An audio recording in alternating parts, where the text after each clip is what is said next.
In the summer of 2025, a fisheries technician named Joe Greendick stood waist deep in the Illinois River near Starved Rock, holding a silver carp with both hands.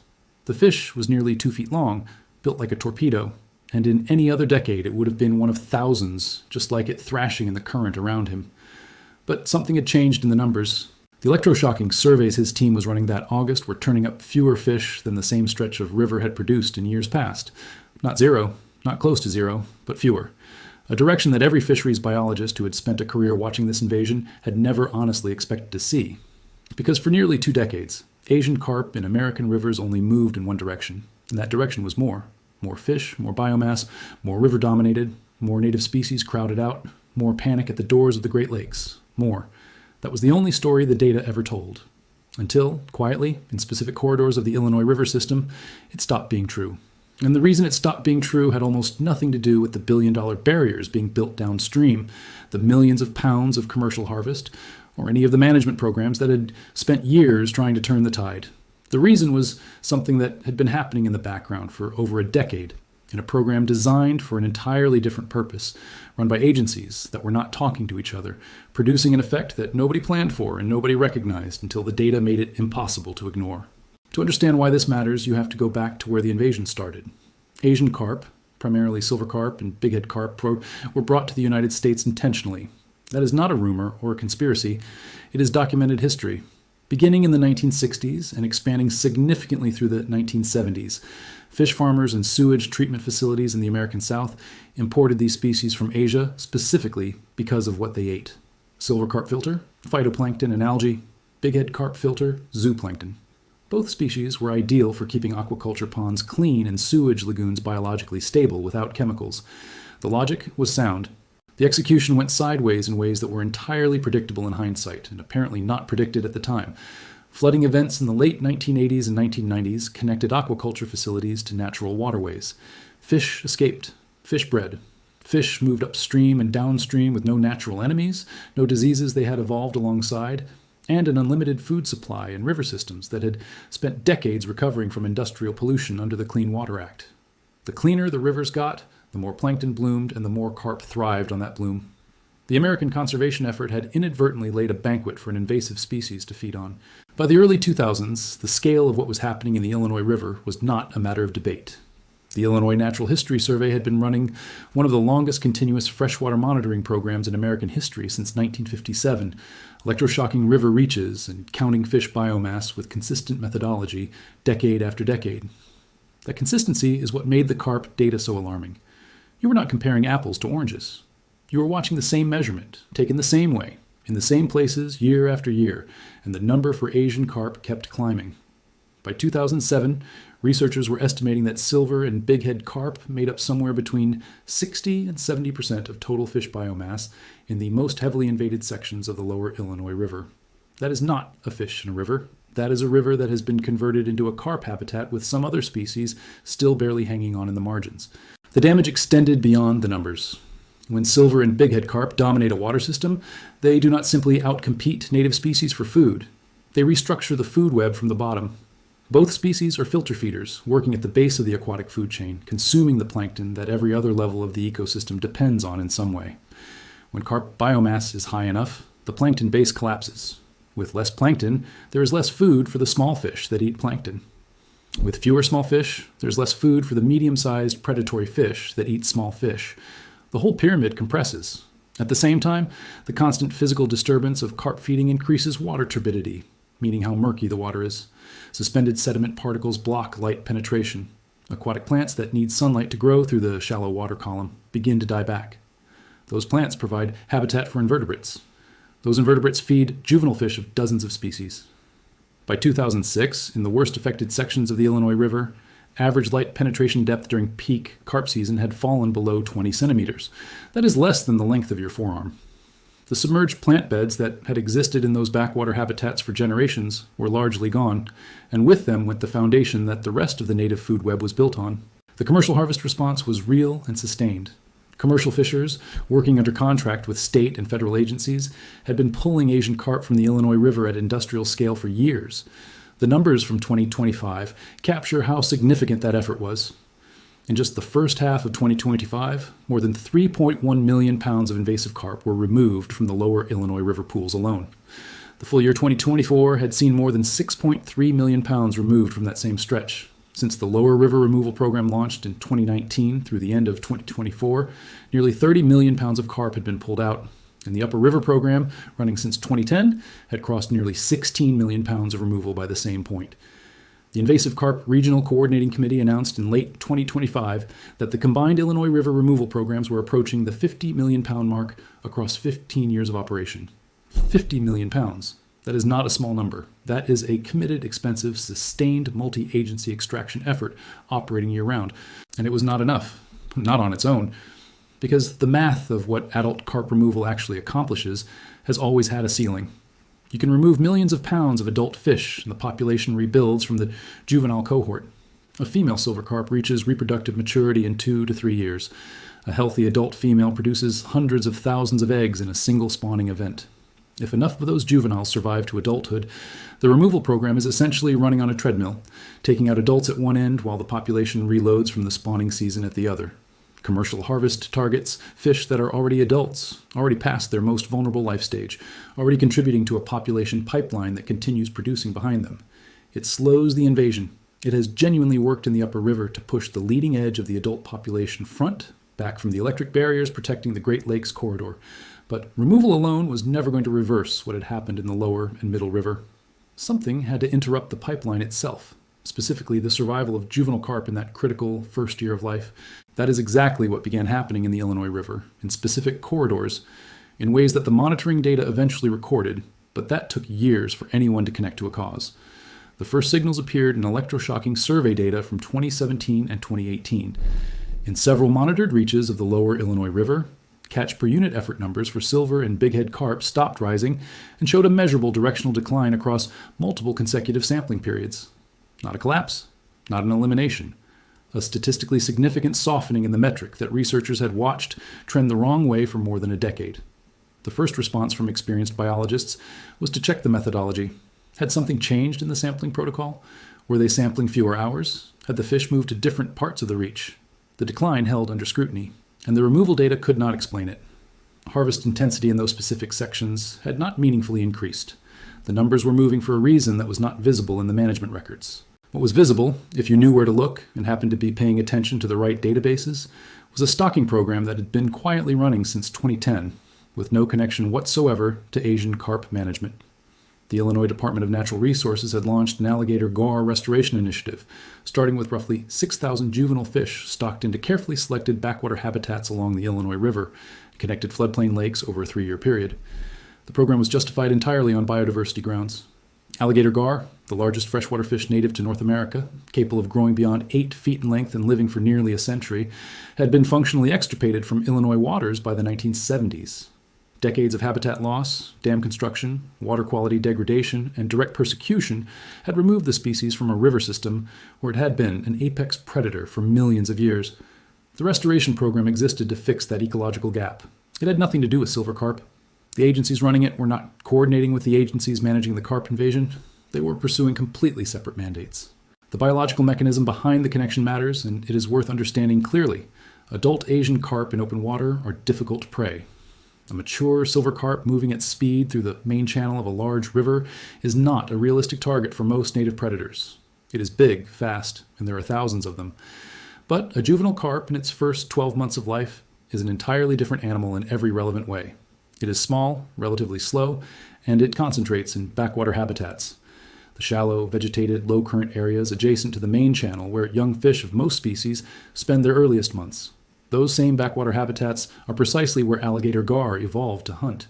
The species is an ambush predator. It holds motionless in cover, often hanging just below the surface among vegetation or submerged structure, and it waits. When a prey fish moves into range, the strike is explosive and precise. An alligator gar does not chase prey across open water. It occupies a position and lets prey come to it. That hunting strategy, which costs almost no energy once the fish is in position, is ideally matched to the habitat where juvenile carp are most concentrated and most vulnerable. A single large alligator gar holding in a backwater cove during peak carp spawning season can take juvenile carp consistently across an entire summer without any meaningful expenditure of effort. Multiply that across a recovering population of gar, distributed through connected backwater systems at the density that the restoration stocking was beginning to produce. And you are describing systematic, continuous, season-long removal of juvenile carp from the pipeline before they ever reach adulthood. The math of that mechanism is what makes it so much more significant than adult removal. Commercial fishing pulls fish out after they have already reproduced, often multiple times. Predation on juveniles cuts the population before it loads. Every juvenile carp that does not survive its first year is a fish that never reaches spawning age, never contributes to the next year's cohort, never adds its reproductive output to the population pipeline. When juvenile survival drops consistently across multiple consecutive spawning seasons, the adult population eventually stops replacing itself at the rate it needs to hold steady. The numbers begin to fall. Not immediately, not dramatically, but in the direction that every biologist working the problem had spent a decade watching them refuse to go. By 2024, something else had begun to appear in the data that confirmed the shift was structural and not just logistical. The Long-Term Resource Monitoring Program, operated jointly by the U.S. Army Corps of Engineers and USGS, which had been tracking aquatic vegetation coverage in Illinois river backwaters since the early 1990s, began recording something in specific downstream backwater complexes that the program had not documented in nearly 20 years. Submerged aquatic plants were coming back. Not everywhere, not at anything close to historical densities, but in specific backwater areas downstream of Havana, Illinois, the same regions where carp recruitment had weakened and where gar presence had been confirmed in monitoring data. Survey teams recorded statistically significant increases in submerged vegetation density across multiple consecutive years. Water clarity measurements, taken as Secchi disk readings, improved in parallel. The number that had dropped below 20 centimeters during peak invasion years was rising, cautiously, in the same corridors where predation pressure on juvenile carp had been building. That sequence is what biologists call a trophic cascade. When juvenile carp survival drops, fewer fish reach the adult size at which they dominate the water column and disturb the sediment with their filter feeding. With fewer large carp stirring up the bottom and consuming plankton, water clarity improves incrementally. Better light penetration allows submerged aquatic plants to establish footholds in the shallows. Those plants stabilize sediment, reducing turbidity further. They provide physical structure for invertebrates. Invertebrate populations rebuild. Invertebrates feed juvenile native fish. In 2023 and 2024, the same monitoring program recorded modest but real increases in young-of-year bluegill and largemouth bass, catch rates in the recovering backwater complexes. A food web that had been compressed and simplified by 2 decades of carp dominance was showing early signs of structural recovery. Not a return to 1970 conditions, not anything close to that, but a directional shift that had not been visible anywhere in the data for a very long time. Meanwhile, the engineering response to the carp invasion had finally cleared its longest-running obstacle.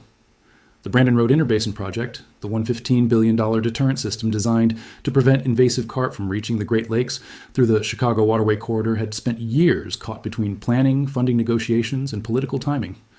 The project partnership agreement between the U.S. Army Corps of Engineers, the state of Illinois, and the state of Michigan was signed in July 2024. The first construction contract was awarded in December 2024. By the fall of 2025, the project was formally under construction, combining electric barriers, engineered water jets, acoustic deterrents, and bubble barriers at the Brandon Road Lock and Dam near Joliet, Illinois, the narrow point in the waterway about 50 miles from Lake Michigan, where the Illinois River system connects to the Chicago area waterways and from there to the lake. The leading deterrents from that system are projected to come online in summer 2028. The full barrier complex will not be complete until the early 2030s at the earliest. That timeline matters because it defines the window of vulnerability that still exists. No invasive carp have established a permanent breeding population in the Great Lakes. The spring and fall seasonal intensive monitoring surveys run twice per year in the Chicago area waterway system found no bighead or silver carp captured or observed in May 2025 or in the fall 2025 survey period.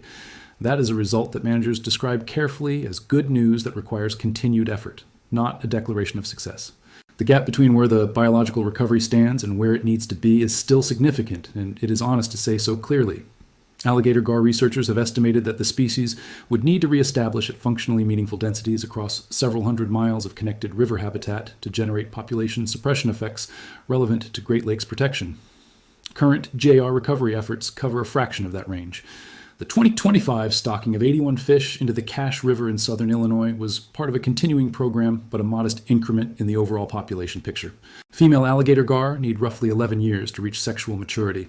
Wild reproduction, producing self-sustaining populations without continued hatchery support, is still years away in most restoration sites.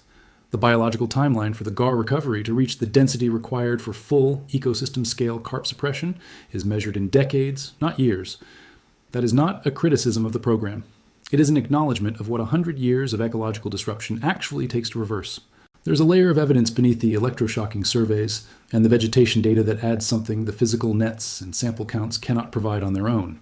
Environmental DNA monitoring, a technique where water samples are filtered and analyzed for trace genetic material shed by fish through mucus, waste, and scales, had been running at fixed Illinois River sampling stations since as early as 2009, unlike electroshocking, which depends on physically encountering fish with an electrical field and is subject to fish behavior, water temperature, and survey effort variability. Environmental DNA captures presence and relative abundance signals at the molecular level. If a fish is in a stretch of river, it is shedding DNA into the water. You do not need to catch it. Multi-year comparisons of those archived water samples against more recent collections began showing a signal shift in specific lower Illinois River sampling zones between 2015 and 2022. Silver carp, environmental DNA concentration signals declined measurably in backwater-connected stretches where gar restoration had been most active. The signal was not uniform across the whole river. Upstream zones where gar had not been reintroduced still showed strong carp genetic presence. But in the corridors, where the predation effect was building, the molecular signature in the water column was recording fewer carp, not just carp that were harder to electroshock, fewer carp shedding DNA, fewer carp present. At the same time, environmental DNA from large-bodied native predatory fish, including alligator gar, began appearing in stretches where the species had not been molecularly detected in earlier sampling years. The water itself was documenting a transition, a shift in who was present and in what relative abundance. And critically, the reduced carp DNA signal was appearing during peak spawning runoff periods, not just in the main fall and winter surveys. That timing is specific and significant. If adult carp populations had simply shifted their location downstream, you would not expect to see reduced juvenile recruitment signals during the spring and early summer when eggs and larvae are present. The molecular data was pointing at the same conclusion the electroshocking surveys had reached by a completely independent route. The population change was real, it was affecting reproduction, and it was happening from the inside of the ecosystem outward. What the last several years have demonstrated, though, is something that the previous management framework had not accounted for. The accepted model had been built on two pillars: harvest removal to reduce adult populations, and barrier infrastructure to stop the invasion at the Great Lakes threshold. Both pillars remain essential. The removal program's nearly 50 million pounds of fish extracted from the Illinois River over 15 years of sustained effort represents a genuine and meaningful contribution to keeping the invasion front from advancing and to reducing overall biomass pressure on the upper river ecosystem. The Brandon Road project under construction now represents a long overdue hardening of the last line of defense before the lakes. Both of these things are true and important, but neither of them addresses the mechanism that appears to be producing the first real signs of population level decline in the lower and middle river, which is the recovery of native apex predation acting on juvenile carp before they enter the adult population. That recovery was not planned as a carp management tool, it was planned as a biodiversity restoration. The two programs did not communicate. The effect appeared in the data before anyone thought to look for a connection between them. And when researchers did look, what they found was a lesson that ecologists had been trying to articulate for decades, but that management frameworks consistently struggled to operationalize. The most durable ecological stability comes from inside the system, not from the edge of it. Barriers hold a line. Harvest reduces numbers. But a food web with its apex predators intact manages itself continuously across every spawning season, at every life stage, in every backwater and side channel and floodplain lake that monitoring programs cannot reach. Alligator gar did not need to be directed toward Asian carp. They needed to be present. The river, given the tools it evolved with, began doing the work on its own. The question now is whether enough time remains to give it more of them before the window that still protects the Great Lakes is tested in a way the barriers have not yet had to answer. There is a version of this story where everything lands right. The Brandon Road deterrent system comes fully online in the early 2030s. The alligator gar stocking programs running across Illinois, Missouri, Arkansas, Tennessee, and neighboring states continue producing cohorts of juvenile fish that mature over the following decade into population-scale predators operating across hundreds of miles of connected river habitat. The removal programs hold the invasion front back from the lakes long enough for the biological recovery to reach functional density. The water clarity in the recovering backwater complexes continues improving. The submerged plant beds return, The native fish assemblages rebuild on the food web foundation that the plants and invertebrates provide. That sequence is not guaranteed. Every step in it depends on funding, on political will, on continued stocking, on adequate hatchery capacity, on habitat quality in the backwater areas where juvenile gar need to survive their most vulnerable early months. But every step in it is biologically plausible. Every step has already shown early evidence of proceeding. Joe Greendick, standing in the Illinois River near Starved Rock in August of 2025, measuring silver carp with both hands, was working in a river that was worse than it should have been and better than it had been. Both of those things were true at once. The invasion was real and ongoing, and the fight was not over by any honest accounting. But something in that river had shifted. The numbers that had only moved in one direction for 2 decades had found another one. And the thing that turned them was not a barrier or a budget or a billion dollar engineering project. It was a fish that had lived in that river for millions of years before anyone thought to remove it, doing what it had always done in a habitat it had never stopped knowing how to use. The river remembered what the management plans forgot, and it had been waiting, with considerably more patience than the people trying to save it, for the tools it needed to be returned.